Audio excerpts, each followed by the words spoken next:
The Miami Dolphins just dropped 70 points in a game. 70 points. That's the most points scored since 1966. Miami just completely embarrassed the Broncos and are now 3-0 and lead the AFC East. Tua Tagovailoa looks like an MVP candidate. Mike McDaniel is just a freaking wizard. And even better, the Dolphins didn't even have Jalen Waddle. Okay, I'm gonna say it. This Dolphins team's legit because I don't think I've ever seen a beatdown quite like I just saw in week 3. Now, Miami was favored to win over the Broncos, but not by 50. Denver is off to a horrendous start, which is kind of hilarious. Sean Payton talked a load of crap about Nathaniel Hackett just to be 0-3 and have a team hang 70 on him. It was pretty much doomed from the beginning. The Dolphins scored a minute 30 in on a 54-yard Tyreek Hill touchdown. As expected, he absolutely torched the Broncos. 9 catches, 157 yards, and a touchdown. The Dolphins got out to a quick 14-0 lead and then led 35-13 at the half. Now, that's not super abnormal, but usually a team makes adjustments at the half or the other team will just take their foot off the gas. That just didn't happen. The Dolphins scored 28 unanswered to open the second half and tacked on another touchdown later. The Broncos just didn't have any answers. Tua looked fantastic. He had 3 incompletions all game and passed for 300 yards and 4 touchdowns. What is pretty hilarious is that Miami eventually did bench Tua and put in Mike White, who went on to throw for a 68-yard touchdown. Devon Achane rushed for 200 yards and 2 touchdowns, and then Raheem Mostert ran for 3 touchdowns and caught a touchdown. It really was a brutal loss for Denver. The Dolphins had 726 total yards of offense, the most in NFL history. Miami scored 70 points, which is tied for the second most ever. The original Los Angeles Rams beat the Baltimore Colts 70-27 in 1950, and the only time a team has scored more was in the highest scoring game in NFL history, a 72-41 Redskins win over the Giants in 1966. There were 16 total touchdowns scored and 8 turnovers. The Dolphins could have 100% beaten Washington's record for the most points scored. They had the ball on the Denver 26-yard line with a minute left on 4th down, but decided to just take a knee. Mike McDaniel showed some mercy.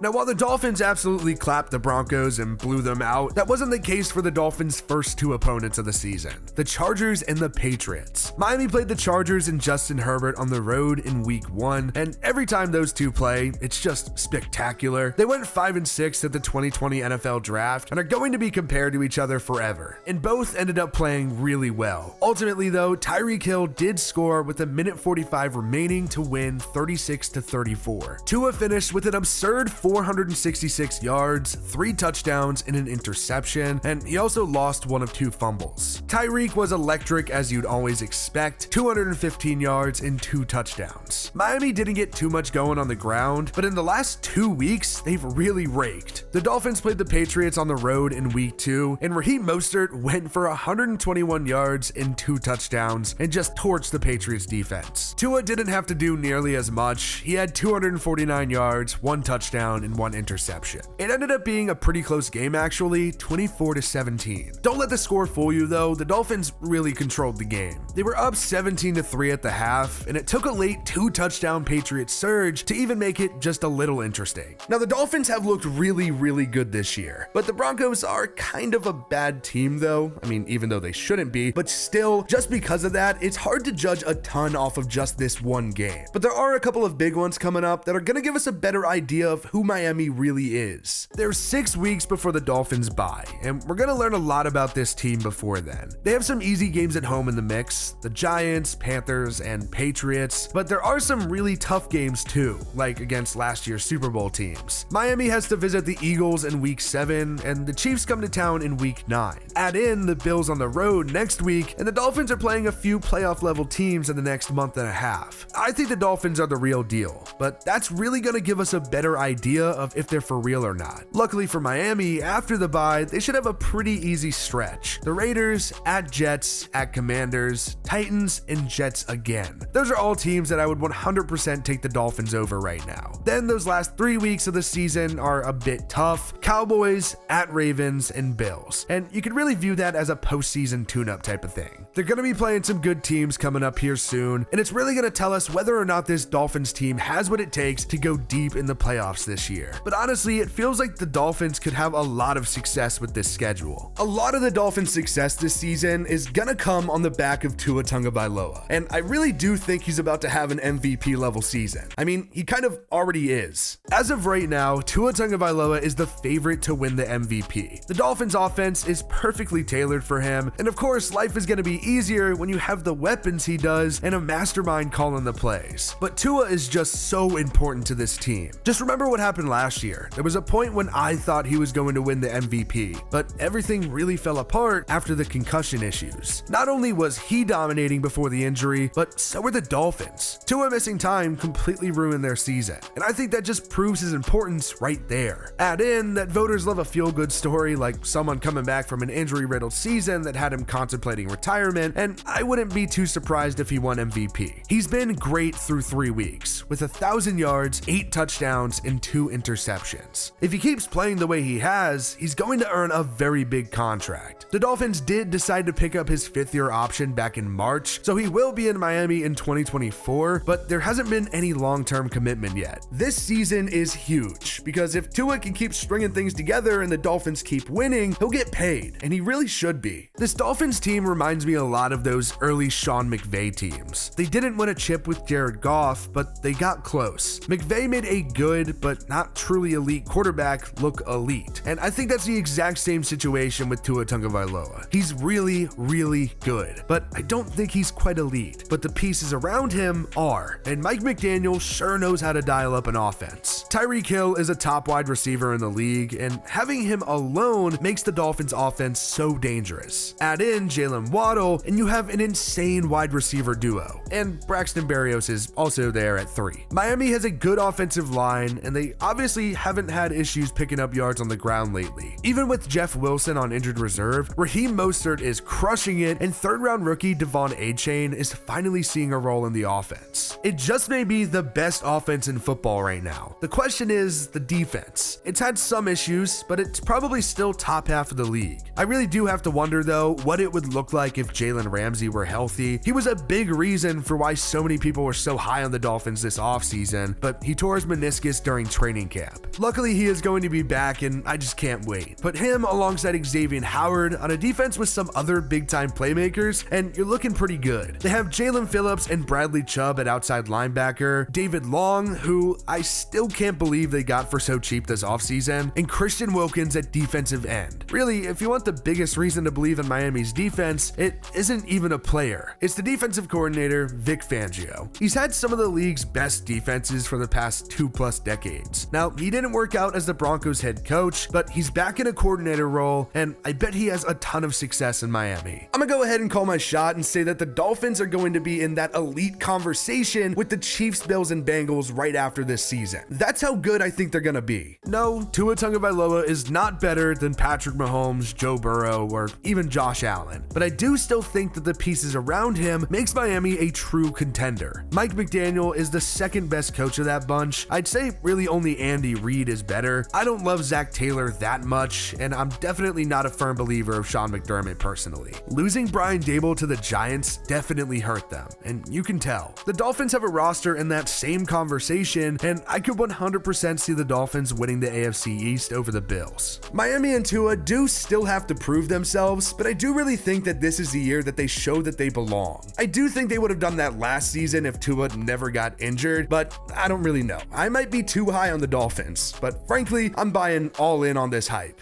Thank you for making it all the way to the end of the video. If you enjoyed this one, make sure to hit that like button because it really does help the channel, and turn on that bell notification so you never miss a new upload from us. The NFL season is in full swing, and we're going to be posting every damn day through the Super Bowl. So if you want to follow along through the ups and the downs of the season, go ahead and subscribe to the channel if you haven't already, and follow us on other social medias if you want more things J&D. It really is crazy just how far this channel has come since we've started it all the way back in like 2015. So I just want to take a second at the end of this video to thank you guys for everything. I feel like a lot of the times we can't be transparent and on camera with you guys, but for real, thank you guys for all of the support. You've made our dreams come true, and we wouldn't be anything without you guys, so thank you. But if you made it all the way to this point in the video, you're truly a goat, and go ahead and comment something like "I love bread" down in the comment section below, just to confuse the people that weren't as real as you and didn't make it all the way to the video. I don't know why I picked "I love bread," but yeah, comment "I love bread." Thank you guys for everything, and we'll see you guys in the next one. Peace.